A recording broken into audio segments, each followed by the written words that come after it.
Welcome back to The Outlet.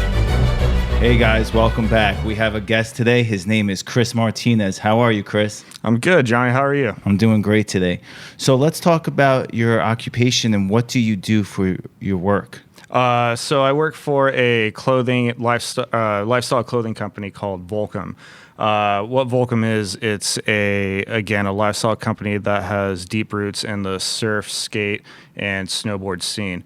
We also dabble in the arts and music and anything with creative experimentation.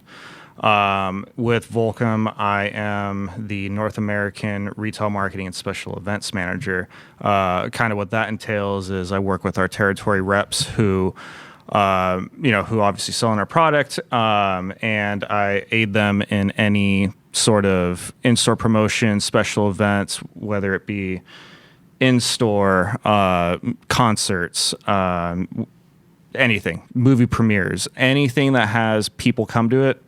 I'm the guy. So you do a lot of pop-ups as well? A lot of pop-ups. Again, like the last major thing that I did, we partnered with we're more than a partner. We're the official outerwear sponsor of the U.S. snowboard team for amazing. The Olympics. Yeah. And do you snowboard and skate as well, or? Yeah. So I've been snowboarding for about 22 years now. And that's kind of how I got involved with Volcom. Growing up from a small age, since I was this big, when I was 13 years old, kind of always wanted to be in the action sports industry. Again, it's just super infatuated. And then, I would try to work at skate shops, any sort of mall shop, anything really that had some sort of roots with the snowboard industry. I was going to college, right out of high school, and I was more focused on snowboarding than my classes. So I would literally pull into the parking lot and I would check the snow report and be like, you know what? I don't care about this math test. I'm going to go snowboard. Where did you go to college? Was it someplace that you could snowboard, or was it? It was down here in Southern California. It was down in San Marcos. So I went to college there, and I just I got to a point where I found myself snowboarding more. So what I did is I actually got a job in operations at Big Bear Mountain Resort. And at the same time, I was also hustling photography. And then, I had a couple other jobs too. At one point, I think I had 5 different jobs, and on top of that, a girlfriend. So literally, I didn't have busy. So I didn't really have too much time, to myself. But it worked out for the best because through just my network and meeting everyone, I got this opportunity to work with Volcom. My very first event that I did with them was an old event dubbed the Peanut Butter and Rail Jam. So what that is, it's a amateur snowboard series, and it's completely free. It's all about creating a fun environment for kids to show what they have as far as their skills and everything. And what's the age group like between? It from like 5 years pre-K? old. Okay. 5 years old. So there are different divisions. So you'd have 15 and under, 16 and over, women's, and then like open class. So like you could be professional and ride in it too. Going back to working at Bear, I was always talking to the marketing specialist there, and I was like, hey man, like give me an opportunity. Like I want to work an event. I want to be in marketing. And he just he's like, okay, yeah, Chris, I got it. I'm like, okay. And finally you kept pursuing it each and every couple days. And so he, and then he finally said like, hey man, tomorrow you're on, at come here at 7 a.m. You're going to be helping out the Volcom guys. I was like, hell yeah. I was like, sick. All right. I just kind of helped just set up the event, and then just like the general operations of it. So and this is the peanut butter and rail jam. Okay. So what a rail jam is, for people who don't know, a rail jam is kind of an open format rail contest where There's 3 different features, and you go up to the drop in, you hit the feature, any of the 3 that are there, and then you literally unstrap your snowboard, and then you hike back up, and you get to hit it as many times as you can within the allotted time. Okay. So it's not like a designated run by any means. So I helped out with that, and then I was just this squirrely 20-year-old, and I was like, hey, hey guys, I love what you're doing. I want to be involved, this and that. Who do I talk to? And like, how can I get involved? Like, hey, talk to this guy, Jeff Arnold. I'm like, okay. And then I would talk to someone else. Hey man, I want to be involved. Do you guys need help? Anything? Yeah, I talked to this guy, Jeff Arnold. And I kept this guy, Jeff Arnold. Who is this guy, right? Yeah. I was just like, okay, fucking, and so I go, finally, like it's the very end of like competition's over. We're cleaning up. And again, talking to this guy, I was like, hey man, my name's Chris Martinez, this and that. I want to, just wondering if you guys need help. I just want to be involved. I love what you're doing. I've been in love with the brand since I was, 11, like even younger. As soon as I saw the stone, our logo. So what is the logo, real quick? I'm sorry for interrupting, but what is it? So it's dubbed the Volcom stone. So Gotcha. you have the black and white. It's kind of a yin and yang kind of feel. Okay. But yeah, it's dubbed a stone. Okay, so there's a huge meaning behind yes, it. Yes. So again, I'm talking to this guy, and I was like, yeah, like Jared and Brandon, they told me talk to this guy Jeff Arnold, and this guy's like, I'm Jeff Arnold, and I was like, well, I'm Chris Martinez, and I introduced myself. We shook hands, and it's like, hey man, again, I just want to be involved. I don't care about getting paid. I just want to be a part of this. Exactly. And I love what you guys are doing. I love the program. I just love it. And he's like, okay, exchange some information. And this is a national tour, international actually, because it was up in Canada too. So after Big Bear, right here in the the mountains of Southern California, they went on, to working their way across the United States all the way to the East Coast. Well, being the squeaky wheel gets the grease. What? I was literally just about to say that. That's so. I'm not even joking. That's so crazy that you actually just said that. I was just about to say that. And that's that's one piece of advice I'll give to everyone. Squeaky wheel gets the grease. Just be passionate. Keep doing Yeah, but don't be annoying. Don't be annoying. Yeah. Of course. So this was back in I think this was December. So all throughout the through the end of the year, and then January, February, March, I'm just like, hey Jeff, do you need help? No, okay. Like we're over here in New Hampshire. We're over here in Alberta, Canada. And I was like, okay, all right. Well, come April, that same a couple months later, that same season, he hits me up and he's like, hey man, our global championships are in Mammoth. Like, can you come out and help? I was like, yeah. I was like, what do you need me to do? He's like, you know what? Just meet me at the event site at 7 a.m. on this Saturday. I forget the exact date, but it was 2009. Okay. And it was I believe it was like April, like later. So like April 17th, something around there.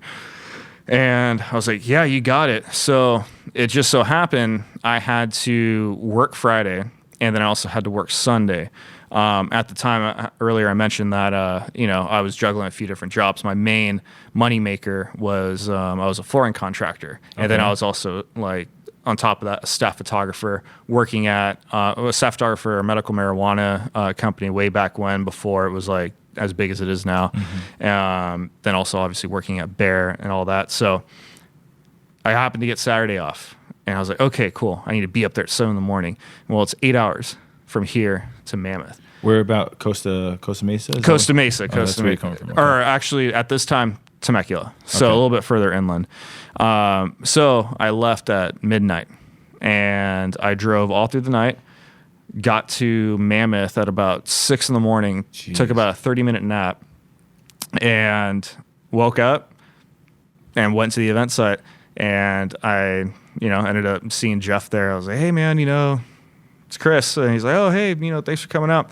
You're actually going to be manning the camera for the live webcast. I was like, okay, cool. And he's like, okay, cool. Well, also on top of that, we still need to prep the event site. So can you help out with this? And I was like, okay, yeah, right on. So fast forward, I ended up, running the event, or not running it, but, helping out and aiding the execution of it. And then, we wrapped up probably about 6 p.m. That's when everything was, broken down. Shift, yeah. And then I had to get my car and drive back because I had to go to work on Sunday. And so I drove another 7 hours. Perseverance, man. Damn. Jeez. So I drove back to Temecula, woke up the next morning at 6 a.m. and went to work. So that was my first time. And then it just kind of started, I started hitting up more for like skate contests and everything. And then because also I was a photographer and I had that skill, they were inviting me out to, document the entire event. So I started off in events, and they kind of transitioned into a retail marketing role, being that like my department's kind of interesting because I do retail marketing, but I also get to work with all the other disciplines that Volcom encompasses. So surf, skate, and snow. So I get to work directly with all those marketing departments, and also with the athletes and everything. So whether it be like a movie premiere, say there's a new surf film coming out that we produced. Well, now I get to work on that because it kind of falls under this umbrella of special events. So like global premieres, I have my hands dipped in and everything. That's good. So taking over theaters in like the Ace in Like you got scouted out. Yep. Okay. Yeah, and then like set up everything, run logistics and operations, and basically direct the event from fruition to execution to literally tear down. So production pretty much, yeah. Pretty much, yeah. So yeah, I got started out back in 2009, and what is it now, 2021, and I'm still there. And yeah, I've just been kind of holding it down. Obviously with COVID, things are a little bit different, but we are taking a pretty creative approach in terms of the digital aspect of things. Yeah, so let's man, like I said, that's amazing. And by the way, who was Jeff? Was he the project coordinator? Or was he was actually the tour manager of the Peanut Butter and Rail Jam, and also the skate side of things. So the Peanut Butter and Rail Jam was the snowboard amateur tour series, and then Wild in the Parks was the skate portion of it. So he was the tour manager for that, and then he actually got transitioned into my position now, which is retail, like North American retail marketing manager. So Jeff is he's a good friend of mine and also like my mentor, and that's really good, man. So he really like took you under the wing. Totally. Yes. That's a blessing. Yeah. And so he kind of taught me the ropes, everything, and now he's moved on. He's actually a pilot for a pretty major airline now. So really? Yeah. That's such a change. Huh? Yeah. Well, he was that was his passion, was aviation. So he followed his passion and kind of how, like the persistence, and he just kind of went with it. And now he's flying out of LAX for a major airline. But yeah, so that kind of sums up a little bit in my role in Volcom. You were talking about how you got injured a while ago. Would you like to talk on that? Yeah. So kind of how I mentioned earlier, I'm a little bit accident prone just with the nature of everything, being in action sports and all that. Mainly I snowboard, so that's where most of my injuries come from. But the one that has really kind of touched me and has really made a difference in my life was a traumatic brain injury that I sustained back in 2018. Okay. So to go back to it, December 2018, December 11th. It was a filming trip, and it was for a movie that we were putting out called Cross Pollution. And what it was is we took our amateur and pro riders from our skate team and snow team and put them together, threw them in a bus, and then they kind of bounced around all of Southern California, skate parks, snow resorts, and then made their way out to Utah. Or actually, they started in Southern California, went up to Mammoth, then Tahoe, and then bumped over to Utah. So I flew in to, I drove up to Mammoth, met with the team, then I hopped in the RV that we had. And, so we left from Mammoth and then went to Tahoe. Mm-hmm. This was at Sierra at Tahoe. That's the name of the resort. And we woke up kind of average day. The team has their kind of list of shots that they need to get. And I'm there, to meet with accounts and, just kind of put out the vibe and slap high five. How long was this tour? Like you started off like... It was about I'd say maybe 2.5, 3 weeks. 2 different crews, one with the snowboarders? No, all together. Really? That was the whole thing with cross pollution, and we were cross polluting each other's Gotcha. So we wake up, the team's getting warmed up, this and that, and I'm kind of cruising around with them, and I find this like terrain park. And what a terrain park is, it's of course, yeah. So it's a course with jumps, rails, other miscellaneous features, and I found this kind of medium-sized one. I was like, "Oh, guys, you gotta come over here. This is awesome. I think you could film some stuff." And so I'm kind of leading the crew, and there are these things called side hits, and what they are, it's just little jibs off to the side of the main runs. Whether it be like a jump where you can get some air, or even like a tree stump, just something that you can just interact with. little bump. Yeah. So there was this one that I was eyeing all morning, and I kept missing it around this turn, and so when I'm leading the crew, and this is snowboarding or skating? This is snowboarding. Okay. So we're at Sierra at Tahoe. Mm-hmm. We're going down. It's about 10 a.m. in the morning. So snow's still pretty firm. All the shady spots are kind of iced over still. So we go, and then I'm leading the crew, and then I line up. I come around this turn, and I'm like, okay, cool. I got this side hit, and it's a pretty decent size. Like you have to come in pretty hot to it, and you kind of step up, and then you land right before this rock drop, and then you kind of pop off that. And then you land into the transition and then go back into the run. Okay. Well, I went way too quick. I came in way too hot. And I boosted up.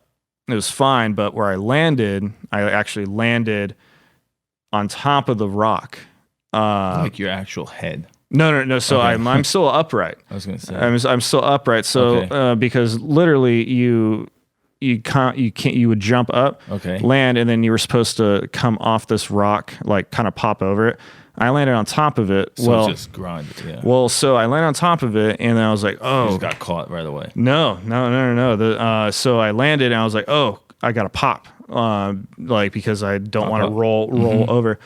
So I popped. Well, I was going with the forward momentum and everything, the speed I was carrying. I kind of popped too hard. Okay, and there's you're supposed to land here in the downslope right before the transition to the main run, which is right here. Well, I landed so far down that the nose of my snowboard stuffed into this transition, and it literally just stopped me. And I turned back around, and then I caught my heel edge, and I was going so quick, it just like whiplash. Yeah, I just went straight to my back, and the last thing I remember is my teeth. They hit so hard, I thought I broke my grill out. And the first thing I did, I went out, and I just remember, I remember waking up, and I was like, oh my God, my teeth. I kind of did It one was of just these. the impact. Yeah, but my mouth was open, so when I hit my head, it did one of those, but louder than that. Like, and it like shook my face, and I thought I just broke out my teeth. And so the first thing when I woke up, that I remember that I was like, oh no. I was like, okay, cool. Like my tongue wasn't sticking out. Right? Yeah. Jeez, so like I check, I'm like, okay, cool. Like my girl's not busted out. I still have this somewhat pretty smile. Yeah. And then I'm kind of like, oh wow. I'm like, what the hell happened? And my goggles, beanie flew off. I hit so hard it just kind of, they call it a yard sale. It just went all over. And I'm kind of like dazed. I'm trying to get back up, and I don't know who it was. I don't even know if this person was real. Yeah, but someone. It was a shadow. It was a shadow that came over. He's like, hey. He's like, hey, are you all right? I was like, yeah. I just, for some reason, I thought it was someone from the crew, and I was like, yeah, it's cool. I'll see you at the bottom. And then I'm kind of like picking myself up. I'm gathering, like, my goggles are over here, and then my beanie's over here. I'm like, I'm just doing that. And then our skate team manager at the time, Alex, he comes up. He's like, dude, he's like, are you all right? And I'm like, yeah, I already told you. He's like, what are you talking about? I'm the first one here.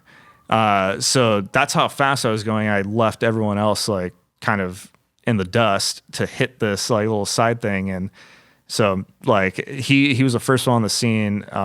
So that he was telling me. And, so he asked me, he's like, yeah. He's like, dude, you all right? I was like, yeah. I was like, dude, I already told you. He's like, I haven't talked to you yet. What's this shadow look like? Was it just like it was literally shadow? It was just a black figure. That's all I can tell you. Wow, that's crazy, dude. Yeah. So either you were definitely like you got a little like concussion and like your brain was just trying to put pieces back together. Or, totally, or yeah. It was an angel, Yeah. So it was.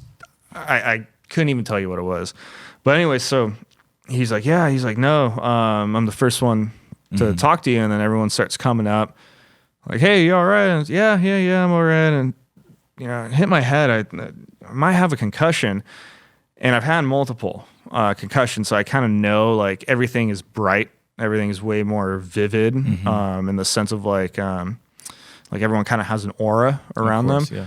And so the skate team manager, my friend Alex, he asked, he's like, y'all good? And I was like, yeah. He's like, what's your name? And I was like, Marty. Marty's my nickname. Okay. Last name Martinez. So I was like, yeah, Marty. And he's like, where are we? I was like, Sierra Tahoe. And he's like, what day is it? I was like, it's a Tuesday. He's like, okay. He's like, all right. He's like, yeah, you seem cool. He's like, so where do we go? I'm like, I looked around. I was like, I don't know. Even though I've been down this hill like 6 times already this morning, had no idea. I was like, I don't know. He's like, what do you mean? You're like leading everyone. I was like, dude, I don't know. And I continued to snore. I was like, I think we go this way. And I was looking around and riding. I'm like, dude, I don't. You have no idea. I was like, yeah. I was like, dude, I don't remember any of this. And so we go down. I hit a couple rails, and it was. Oh, so you were like after this concussion? You kept going. I kept going. So like I hit a couple rails. I was like, I'm not like feeling it. Yeah, I'm just I don't know. And then I went down to the bottom, and then our Northern California rep, this guy Skin Dog. I see him in line, and he's like, hey, he's like, dude, come on, like let's ride the lift up together. I was like, yeah. And I'm kind of sitting there like, dude, and he's like, hey, you all right? It's like, yeah, man, I think I got a concussion. I smoked myself, I cut my heel edge. And he's like, yeah, you should be wearing a helmet. I'm like, thanks, Captain Hindsight. But wait, did you have a bump on the back of your head? No, it was, I didn't have like any contusions or like it didn't split. No, nothing. So, and I was like, yeah, thanks, Captain Hindsight. I was like, yeah, I know, like I should have been wearing a helmet. And literally I have one sitting in the car. I just didn't wear it for some reason. And then we go up, and I take one more run, and then I go down the face of the mountain, and kind of going fast. And it was I just felt weird. And like everything was like super bright. Drunk, exactly. Like kind of drunk. And then I'm like, my balance is off. so right there, I got to the bottom. I was like, I'm done. I'm calling it. So I went to the lodge to hang out and just wait for everyone. Well, you know, kind of typical fashion. I went to ski patrol. Just asked for some ibuprofen. I was like, yeah, I bumped my head.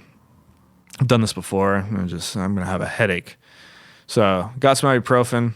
I went, grabbed a Coors Light, and I was like, you know, I'm gonna treat it naturally in my sense, naturally.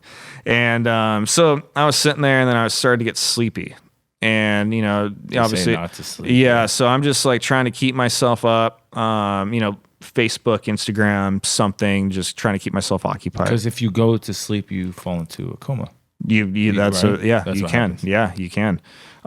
So again, I'm like, Just drinking some beers. yeah, falling asleep. not even beers, just this one beer I'm trying to focus on, and drinking some water. And, you know, I'm like, just like, damn, you know, I gotta wait. It's only 11 o'clock. Like, these guys are gonna be filming all day. I'm gonna be down here. I'm like, okay, cool. Like, I should try and get some food. I'm just thinking about stuff, just trying to keep myself preoccupied and up. And then I get a business call on my phone, and simple call, really easy. I'm just trying to get an invoice emailed to me, and this person, they asked you like, okay, yeah, no, we can email it to you. We just wanted to confirm this order. So yeah, okay, cool. They're like, okay, can you give us your email address? Totally forgot. And I was like, yeah, it's Chris. I was like, it's Chris.Martinez. And they're like, okay, at what? Gmail? And I'm like, oh, no, at Volcom. Like, okay, can you spell that? What? I'm like, yeah, what? I'm like, spell it. And no joke, Couldn't spell it. And I was like, V C, no, V L, no. Like, and then it took me a couple times, and then I was like, V O L C-O-M, Volcom. And then and then I got excited. I'm like, I got it. And they're like, okay, all right, bro. They were probably like, yeah, wow. they're just like, wow, dude, this guy's What are they doing up there? Yeah, this guy's had a one too many. Yeah. And I'm just like, dude, man, like that was nuts. And then, so I'm kind of like spacing out on that. And I'm just like, wow, dude, that was kind of gnarly. And But at this time now, you're like realizing like something might be going on. so I'm slowly starting to realize, and then I'm just waiting again for everyone. And then the same guy, skin dog, he comes in the lodge. He's like, hey man, he's like, what are you doing? I'm like, oh, you know, I'm just sitting here hanging out, waiting for you guys. You know, I've been here all day, just kind of hanging out, waiting for you guys to be done filming. He's like, you realize that the last time I saw you on the chairlift, that was about 30 minutes ago, right? And I was like, what? And I was like, no, dude, I've been down here for hours. He's like, no, the last time I saw you was 30 minutes ago. And then I kind of started realizing, like, damn, all right. Like you can't spell, you don't know. Yeah. And so I was just like, wow, my whole sense of time and space is off now. So I was like, wow. I was like, okay, well, I still got a job to do. So that night, actually, we threw a party at the Hard Rock in Tahoe. Mm-hmm. And it was more of like a product clinic where we brought out our accounts in Tahoe, and then we kind of coached them on all of our technical outerwear. You know, just kind of like give them a rundown of like, hey, you know, this does this is that, this is what, you know, for this kind of environment, you would want to wear these pants or this jacket. Gotcha. And then afterwards, we threw a party for them. Gotcha. And so I had to help with that, and then entertain the accounts, and I'm, you know, speaking with managers, owners of these accounts and everything. And also too, like, obviously like drinking's involved. So I was having a couple. Well, I wake up in the morning because I got like, people started noticing like, yeah, you're done, Chris. Like, you got to get off the tour. So I got a flight home the next day, but when I woke up in the morning, I was like, I don't even remember last night. Apparently I gambled and won a bunch of money and then gave it all away. And, you know, and so I didn't remember that really. But I remember going, so I flew out of Reno, and so I remember, again, my whole time and space is off. It was about a 15, 20 minute, maybe at the most, like 30 minutes, or ride to Reno Airport. Gotcha. From where I was at. And it felt like hours. And I was like, man, am I going to make my flight? And was it clicking that like I might have an injury? Not yet. I was being stubborn, and I was trying to like say, nah, I'm cool. I'm fine. And so I get to Reno, and I've flown hundreds of times, thousands of times. It's part of my job, being a North American manager. Like I have to go all over the United States.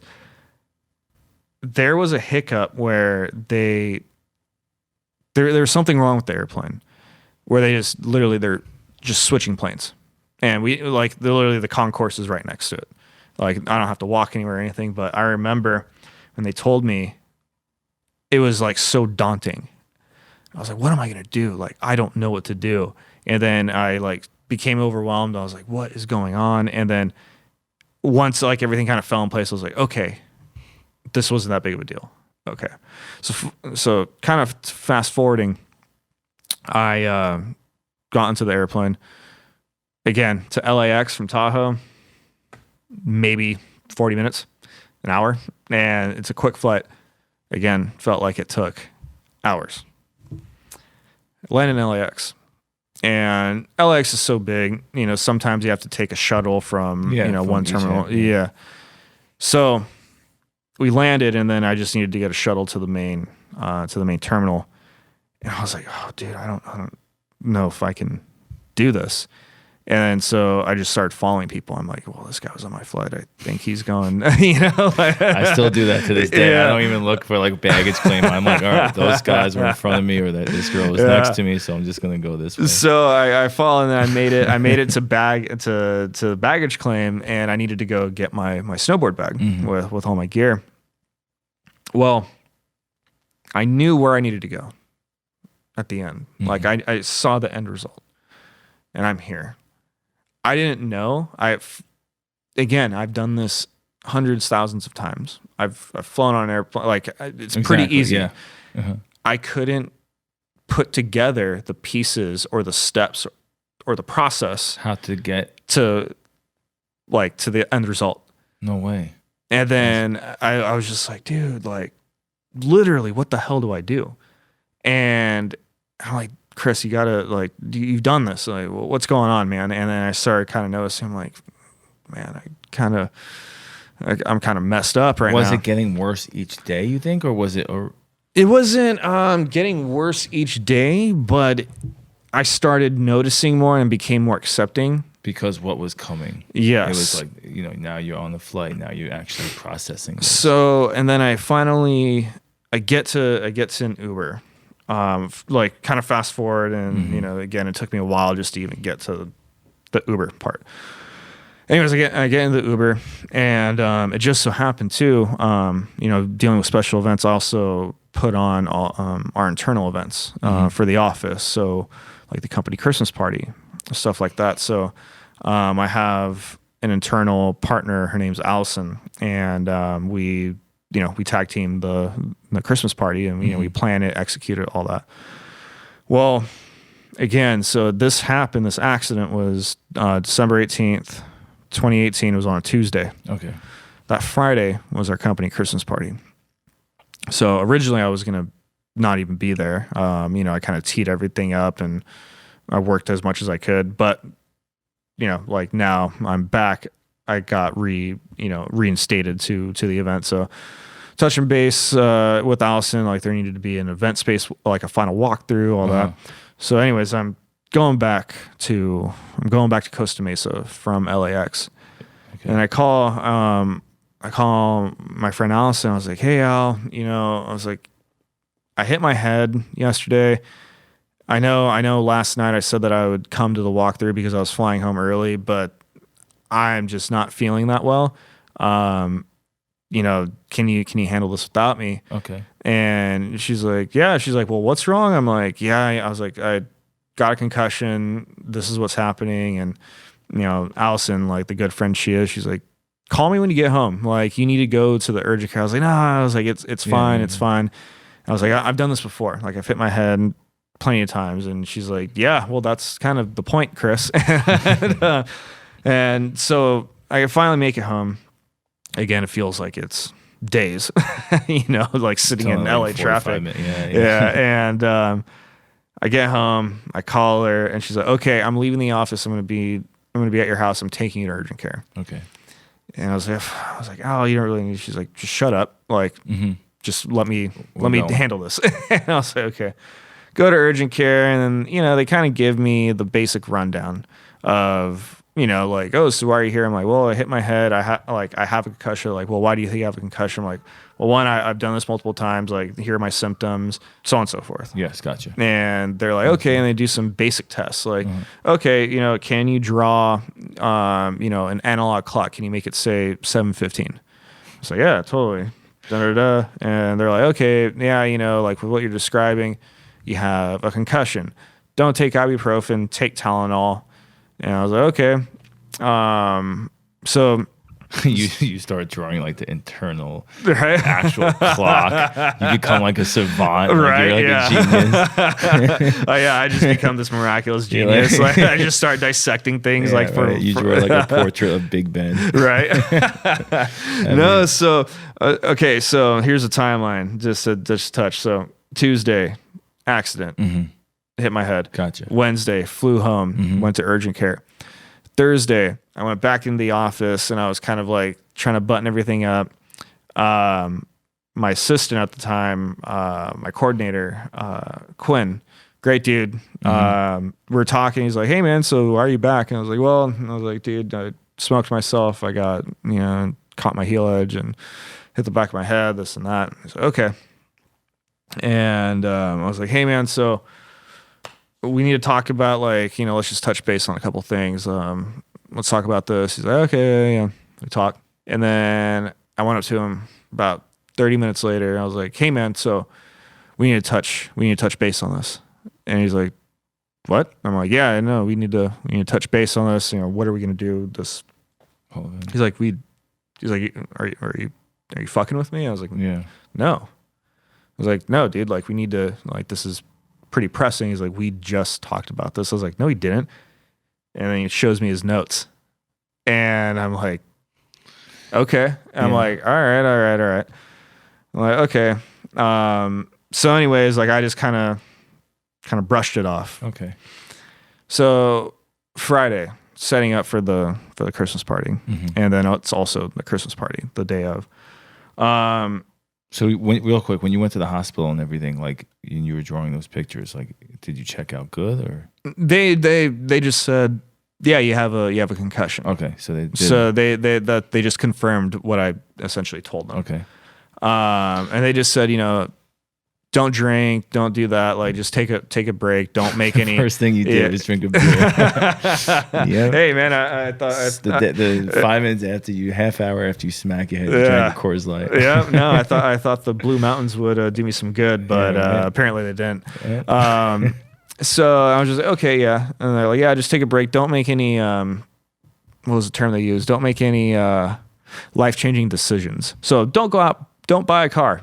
Don't sign a lease for a new apartment. And, you're out drinking beer, going skydiving. And so I was like, yeah. It wasn't in my plans. So yeah, I definitely will do that. So, anyways, Friday. It's Friday. Yeah. It's Friday. It's the night of the Christmas party, and we set it up. Everything's going good.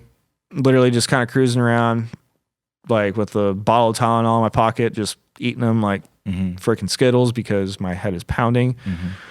Just kind of cruising around, making sure everyone's having a good time, checking on everything, making sure the drinks are okay, making sure the photo booth is okay, making sure the raffles and just everything. The whole setup.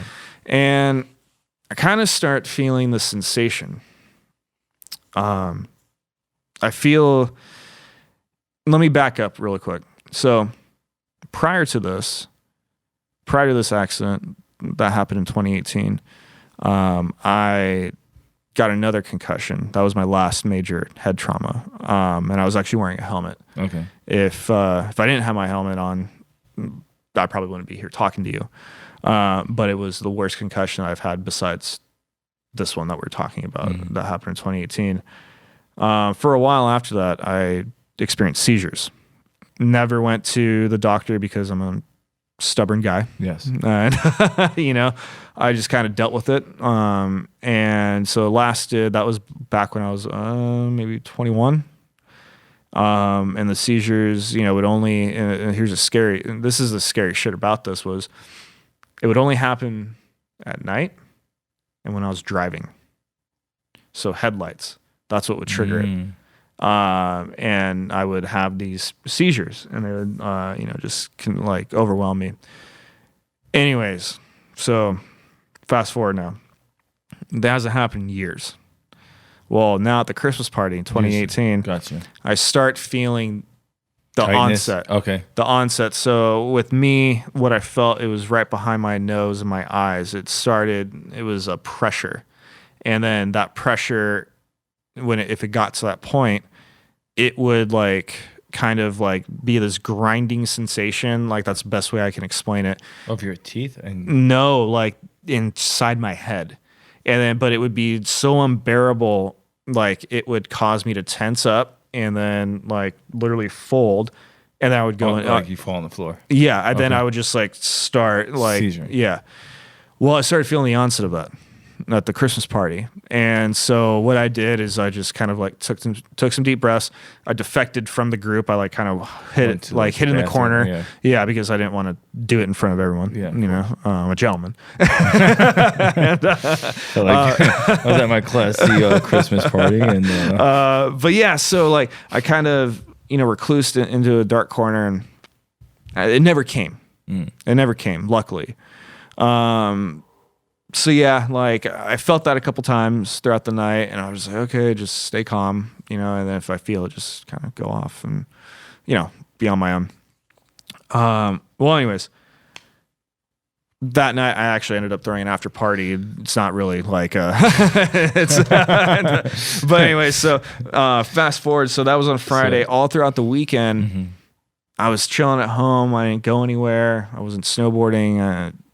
But again, it happened about 3 to 5 times. Gotcha. I just started feeling the sensation behind my eyes, and it never got to the point of me actually having a seizure. It would just I would kind of fight it, so to say. And so I was like, damn. I was like, dude, this is screwed up.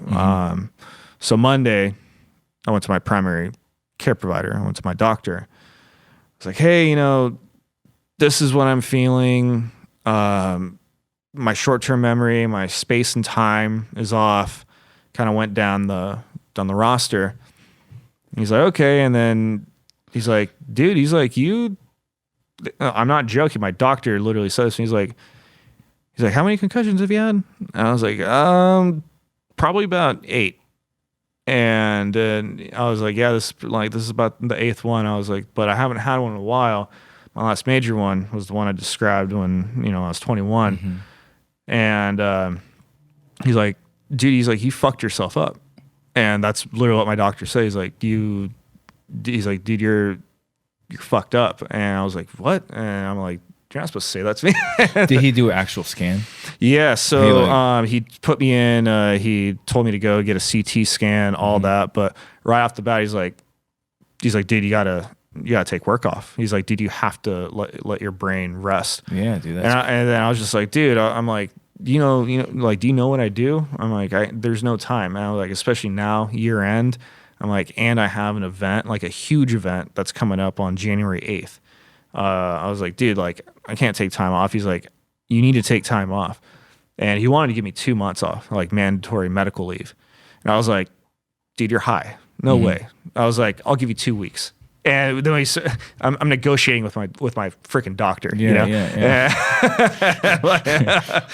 He's like, all right, just give me yeah. And he's like, no. He's like, a month. I was like, absolutely not.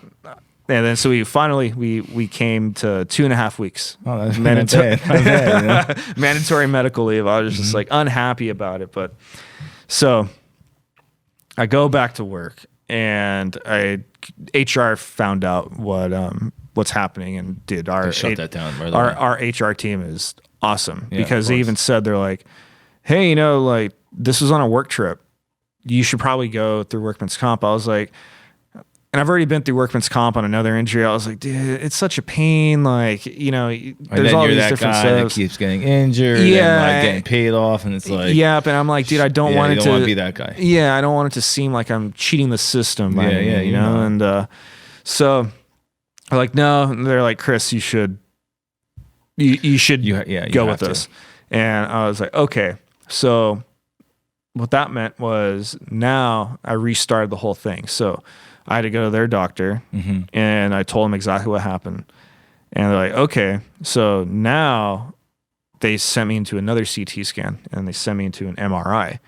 And luckily there isn't like a whole, like it wasn't, my traumatic brain injury wasn't so significant where I had like, you know, major issues like going on inside my head. But, you know, just from the motion, everything, I had whiplash. So they started putting me in physical therapy, all that. So real quick, when you had the whiplash, what did you actually hit? Just the snow? A patch of ice. Okay, so it was something solid. Yeah, it was, I'd say, just about that hard. Okay. So imagine seeing... And it was your whole back, or just your neck and your head? So it literally whipped me down. So it was perfect. So it just... Gotcha. And yeah, my head just hit and bounced.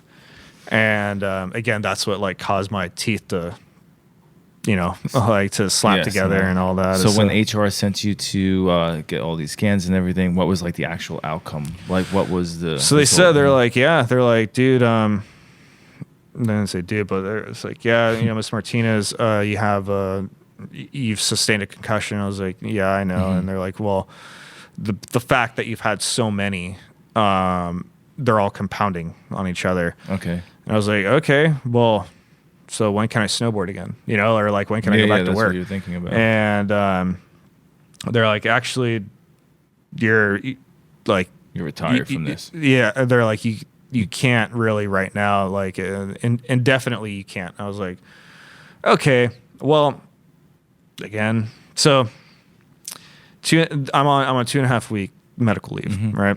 So in this time, I'm going to doctors, I'm getting Ubered everywhere, and again, like a 10-minute Uber ride feels like no seizures, nothing.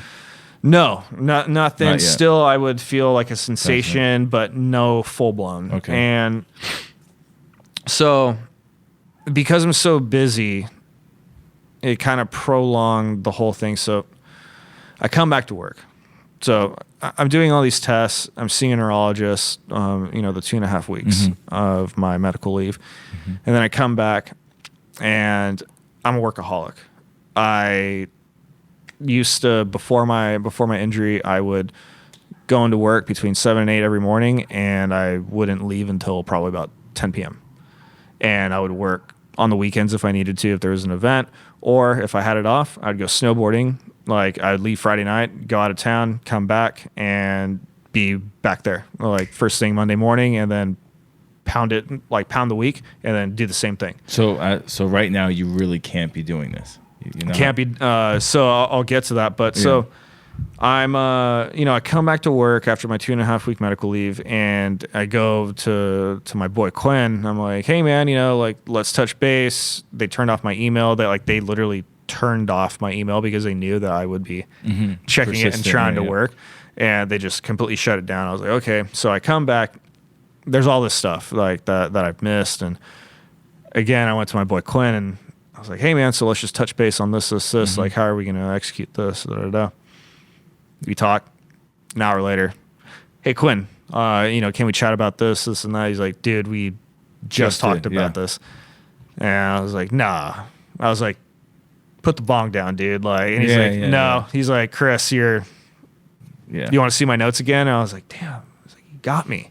And so I was like, okay, so I'm going to a neurologist and everything, and all the scans, they come back proper, not like major issues, so to say, but the pathways in my head, like, you know, it's in your brain, there's, it's basically like it's a highway, of course, to, you know, send information, send, receive, and recall information. Well, because of like the compounding head injuries, and then this last one that kind of like, you know, just that did everything. Yeah. I tore these pathways. So now, like, when I try to recall information, you know, that sensation of it's on the tip of your tongue. Mm-hmm. I get that all the time now, and it's something as simple as. Well, I mean, just talking right now, I mean, you're very detailed and you're very. But like certain things, you'll be like, wait, where am I? Yeah, no. Certain things like I don't know, like a specific name of something that I would normally remember, and spelling, yeah, and stuff like little things like that. Yeah. Yep. So I'm going to the neurologist, and she's just like, yeah, you know, you need to do this. I was like, yeah, I'm super busy. Yeah. It's like I can't take time off to, you know, go to these programs, this and that. And then, you know, they kind of one solution was drugs. Like, here, take this. And I'm just like, no.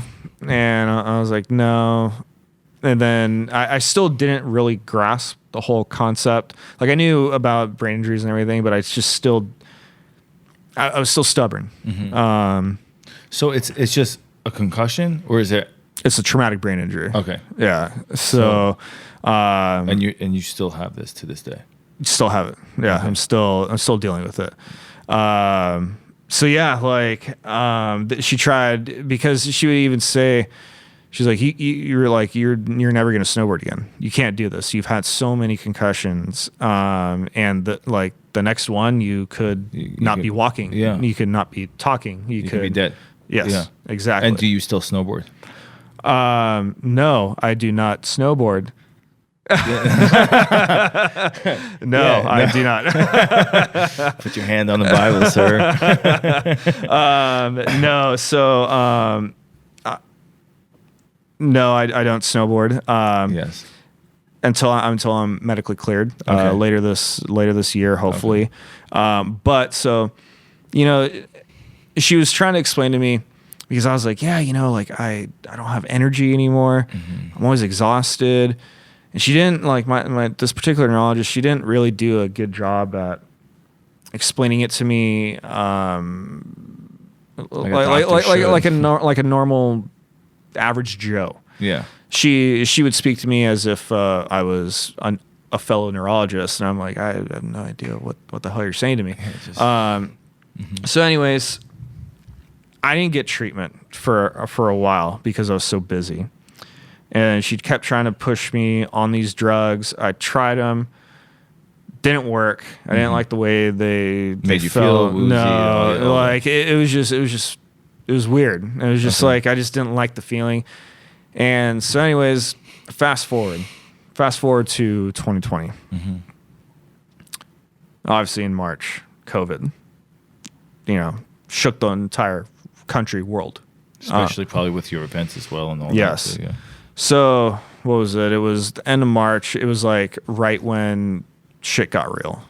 And the company, Volcom, did, you know, they had to make some hard decisions, and they furloughed, you know, a good portion of the company. Not fired, furloughed. So I was like, okay, I get it. It's a business standpoint. It's fine, whatever. Mm-hmm. Well, now that I'm furloughed, I'm not working, obviously, because, like, you know, I'm furloughed. Yes. So now I was actually able to go into my treatment. And so what it was CNS, Center for Neuroskills. Mm-hmm. They have a fantastic facility and team of experts that are, again, amazing. Mm-hmm. They're based up in LA. So I started doing this. I did it over telehealth. Okay. So basically over Zoom calls.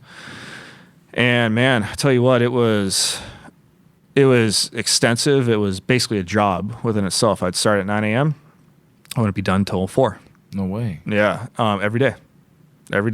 So, and then I did everything from cognitive rehabilitation, educational therapy, physical therapy, occupational therapy. And they would teach you through a Zoom call. Mm-hmm. And so basically what they did was, this was awesome because, again, the neurologist I was working with didn't explain it in a way that I could fully grasp. Mm-hmm. And so what they did, they took the time to explain what was happening.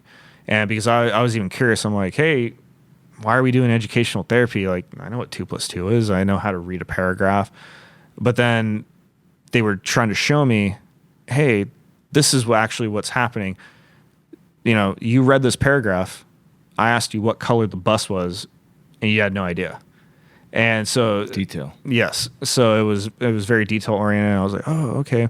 So basically what they did is they explained to me what was happening and why they're doing it.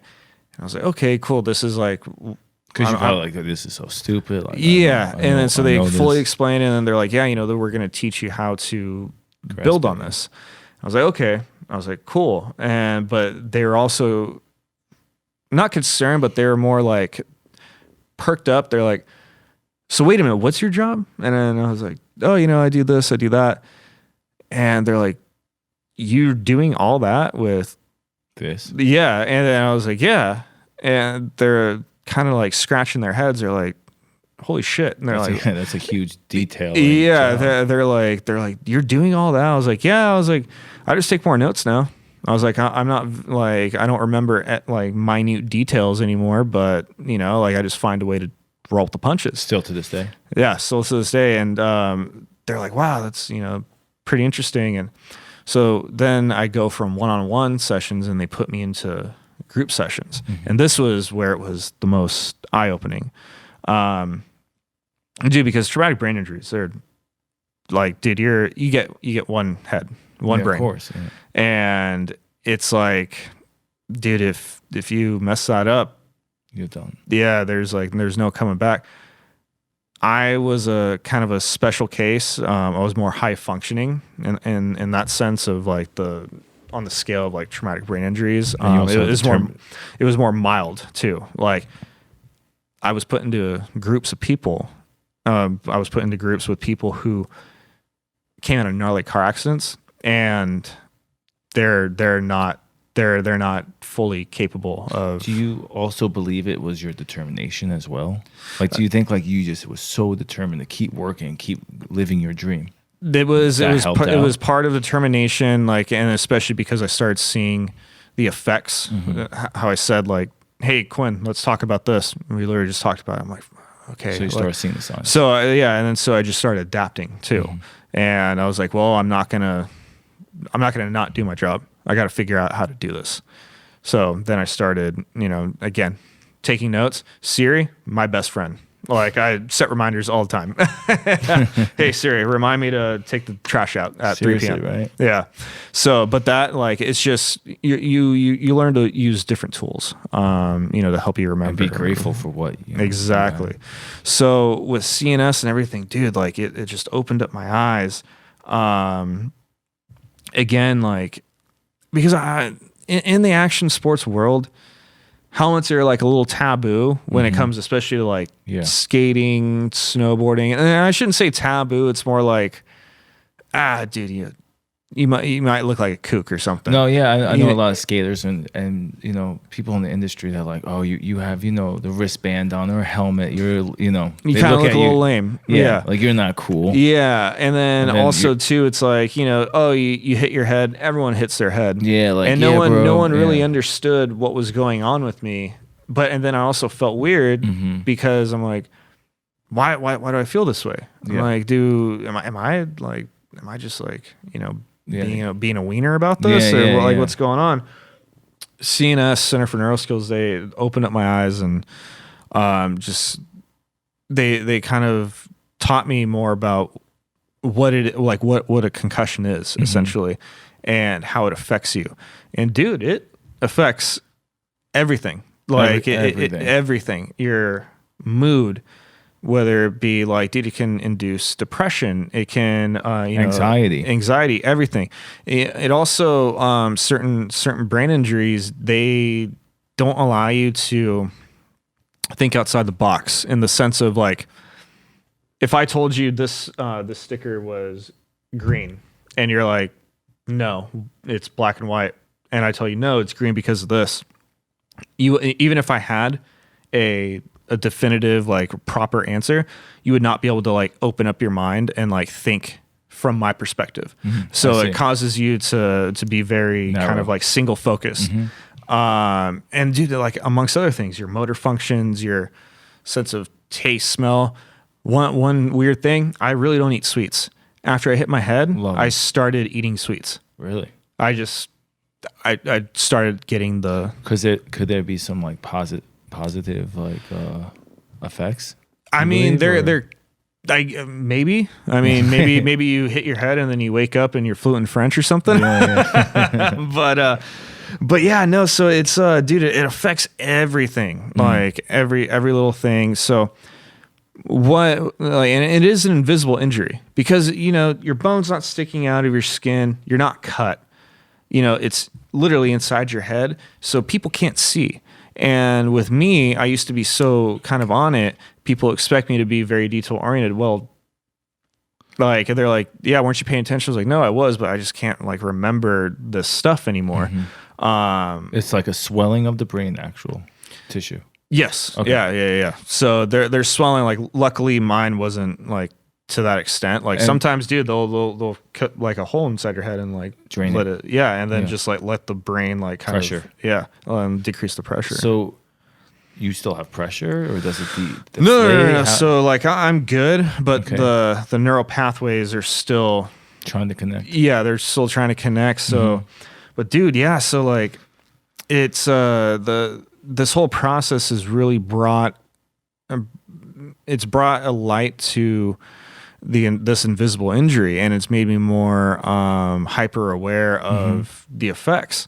And dude, like, I'm an advocate day in, day out of helmets now, whether it be on your bike, shit, man, like obviously not walking down the street or anything, but if you're doing some extreme walking, I don't know what you'd be doing, but like, dude, literally, like, you can like trip over your shoelace and hit your head. Like, obviously, you take it with a grain of salt. You're not going to be wearing a helmet, like, again, walking around, but it's that easy. Like, you can get smoked by 100%. Yeah. And like, dude, again, like I deal with it day in, day out still. I'm not like, I don't work nearly as much as I used to. Like, I mean, I do like it. I need to get stuff done, but dude, like, I know now, like, I need to take mental breaks and everything, because the reason why I was tired and after this injury, like, and I wasn't able to like go snowboarding on the weekends or go on trips, like I just wanted to like relax, is because of mental fatigue. Now I'm more sustainable to, I'm sorry, I misspoke, but I'm more prone to mental fatigue, like versus physical. Like, I might be physically like, yeah, let's do this. Exactly. But mentally, I'm just drained. I don't want to talk or do anything, or you know what I mean? Yeah. So it's like it was a eye-opening experience for in that aspect, because it taught me a lot about what was happening, and then also too, it's like people, they can't see what's going on. They think, oh, you just hit your head. Yeah. You're fine. And the one thing, it's like in action movies. Let's say action movies.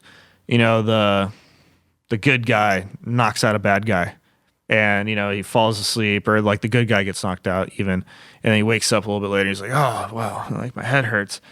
It's not as simple. It's like, dude, that guy actually, you just gave that guy a concussion. You hit him so hard that he blacked out. Gotcha. And he fell asleep. Like, it's not usually the case. So knocking someone out is a concussion? Yeah. Really? I guess. Like it's a subtle like brain injury. Yeah. Wow. Yeah. So is there anything that you would like to tell the listeners, like how you got your job and the end result, like determination, but also taking a break? Man, I know I've jumped around. I know I've jumped around all over the place, but my mentor, Jeff, who I who I spoke about earlier. He's like an angel, huh? Yeah, no, he taught me one thing. It was called The Secret. And, you can't take it on its face. It's, you wake up every morning, you look at yourself in the mirror, and you picture yourself where you want to be and what you want to do. And by you doing that day in, day out, when you brush your teeth in the morning, you are manifesting that image. Obviously, you don't take it face value. You need to do more than just fantasize about it. Oh yeah, a lot of people. You're talking about the book, right? Yeah. A lot of people read the book The Secret, and they sat on their couch thinking that the universe was going to come to them. Yeah, no, you got to put the work in. Trust me. You got to put the work in, and then just like me, like, dude, with Volcom and everything, it was obviously like my connection with my friend and my mentor Jeff, but it was a lot of hard work. I mean, for the longest time, I was getting paid in stickers and T-shirts. I wasn't even getting paid. Wow. Yeah, and but I was just determined, and I showed my worth, and I showed my passion and my dedication, and So you envisioned this. I envisioned this. I envisioned it as a child. As a child, when I was 13, like it sounds really cliche, dude. Mm-hmm. It sounds really cliche, but this is my dream job, Really? working for this company. When I was 13 years old, I knew I would love to work for that company and literally to do what I'm doing now. Like during events, getting to travel, like hanging out with the athletes, working with the athletes, and everything. Like I've always pictured it. But you also put your work in. So people that are listening to this, they can have a better understanding that you also had to put your work in. Oh, yeah. You woke up at 5 a.m. and you made that phone call. You drove 8 hours to Big Bear. Yeah. The ones that say, oh, why can't I make it? Why don't I have this in my life? It's because you need on to put Friday night, they're going out, they're drinking, or they're doing something distracting them, and they're not, waking up and going. Well, I mean, dude, more power to you. If you can do that, but you still get still get your stuff done, by all means, do it. Mm-hmm.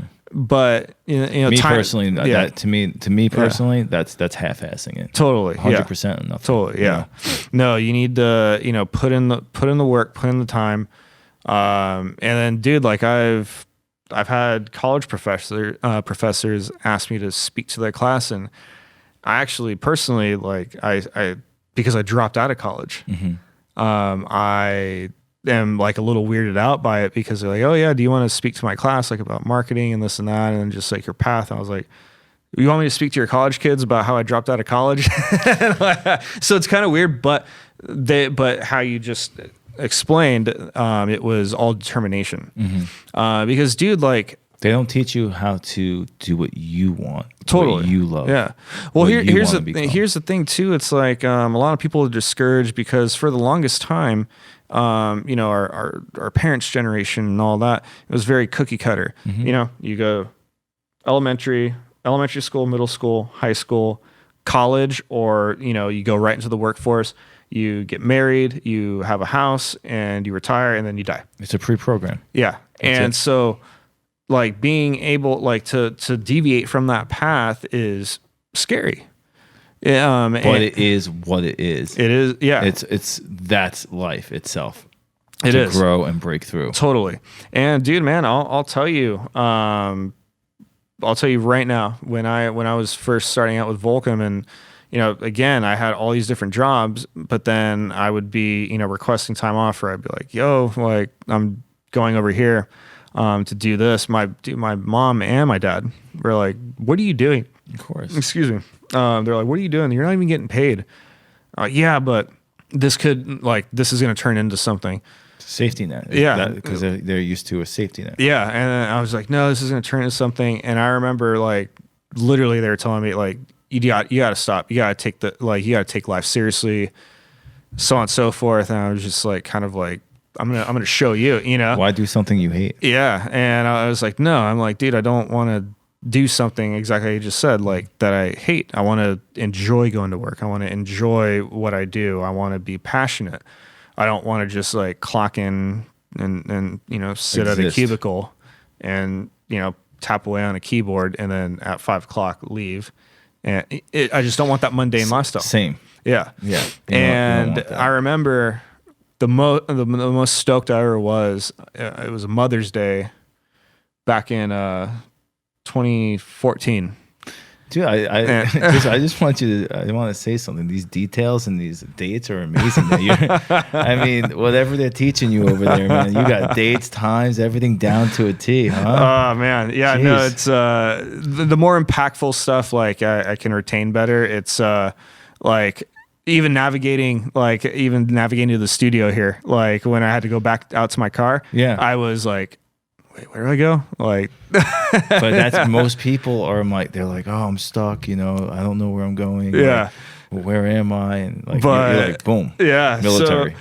So I remember the proudest I ever was of myself was, again, it was Mother's Day. I took my mom and my sister out for lunch. And so I was living in Newport Beach, and I drove out to Temecula to, meet up with them, picked them up, took them to this restaurant. And I was just like, oh, well, so how's everything? I'm like, good, like I'm a coordinator at this point. And I was like, yeah, I'm doing this, I'm doing that. Like, I just came back from so-and-so, like, or, this place. And I forget exactly what I was talking to her about. And I was just like, hey, do you remember a few years ago, you said that this wasn't going to go anywhere and I should just stop? You remember that? And then she just kind of like shook her head. She's like, I was wrong. She's like, you showed me. And she wholeheartedly admitted, she's like, yeah, I was wrong. She's like, you were determined and you wanted to do what you wanted to do. And, and you went for it. This is your destiny. Yeah. This is your purpose. You put it all in. You put everything that you had into it, and it manifested into what you have now. And then that was back in 2013. Wow. And 2013, you're still pushing it, right? Still there. Yeah, and I'm still doing it, and I don't want to go anywhere else. Like, again, man, it sounds cliche, but this is my dream job. My dream job, dream company. And so manifesting determination and just, wear a helmet. Wear a helmet. Yeah, you perseverance, guys won't look man.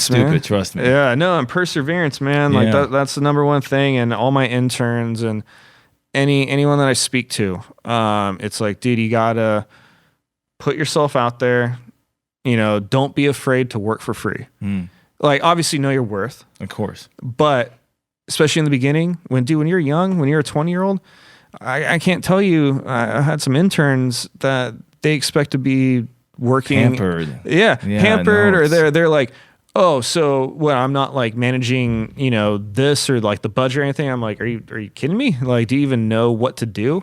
And instant gratification. Yeah. And I'm like, dude, I came up from the bottom of the barrel. And here's the thing, like, people want to be streamlined to the top, and it doesn't work like that. Like, dude, honestly, like, I feel to have a better ground and understanding of, your environment and then the position that you're in, you need to start at the bottom and learn all the tasks, because all these little tasks, when you learn these, it actually like builds on itself. And then you get the foundation has to be strong. Yeah. And then you get to see the bigger picture, and then you fully understand why things happen and why things go the way they do. And if you're a CEO of your company, you need to know the inside.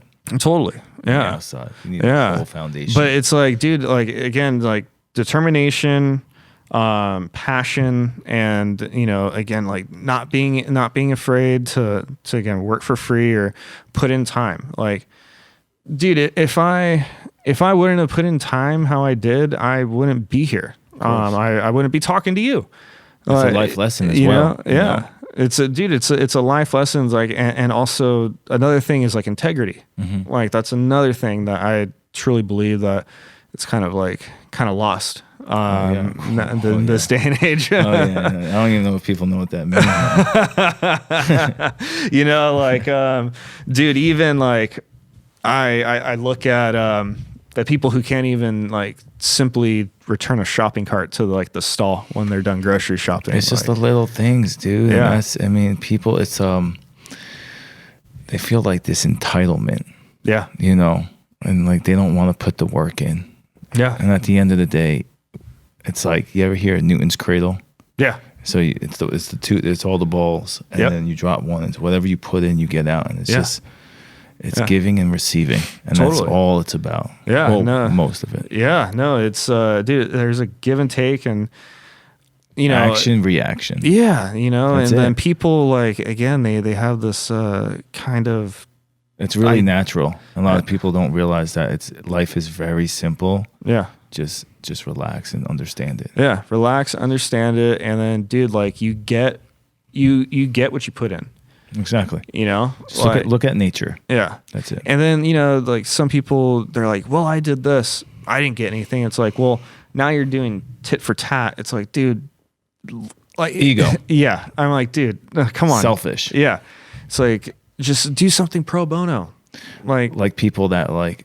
They take pictures of feeding homeless people, or they take pictures of, look what I'm doing. You know, it's just like, you don't need to flaunt that, because just do it without anyone knowing. Yeah, just do it. Just obviously you're sharing it because you're trying to get some affirmation from your network. Validation. Yeah. Yeah. Well, Chris, thank you so much for coming out, and I really do appreciate you. Yeah, Thank you, my friend. Do you want anyone to follow you on any type of platforms or social media if you want to shoot some out right now? Yeah. You know, guys, I've been all over the place, but if you want to check me out, Chris Third Eye, CHRIS, number 3 RDEYE, on all of my social, Instagram, Twitch, Discord, all that. Mm-hmm. Also, too, we're going to be, Volcom's going to be hosting a new Twitch broadcasting channel. So we're going to be doing a bunch of giveaways, everything from movie premieres to, chats like this. Mm-hmm. So yeah, go check it out at Volcom on twitch.tv. Awesome. Thank you so much, my friend. All right, man. I really appreciate you. Thanks for having me out. Thank you for listening to The Outlet.